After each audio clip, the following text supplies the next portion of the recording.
I think I was deeply affected by the myth that purity is goodness.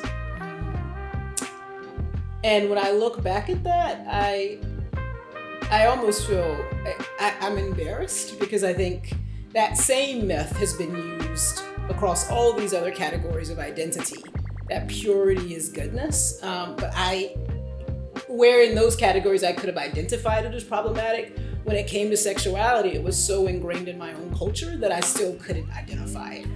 So I would say the notion that purity is goodness, that being uncontaminated and that certain behavior can contaminate you was a myth that I deeply grew up with and had to work on, and still am working on reversing.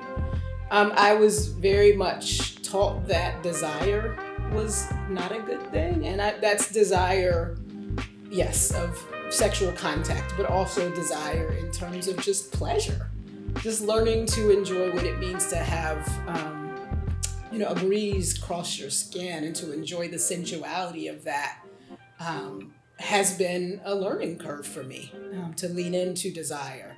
And also I would say learning to just trust myself that the spirit is within.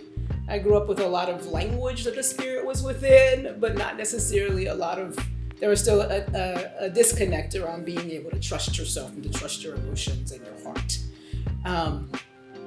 So I would say... You're good.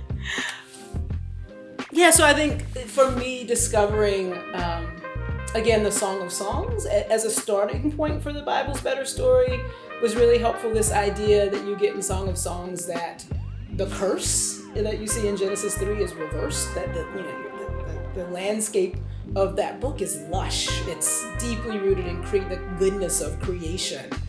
And the story of the lovers in that book is deeply rooted in the sense that they are calling each other out of hiding. Over and over, there's language around almost this modernized a little bit, but them becoming more themselves. This, I know you want to hide in the cleft of the rock, but I'm calling you out. And I think that was really important for me to understand as a better story, the coming out of hiding, the coming out of shame and fear.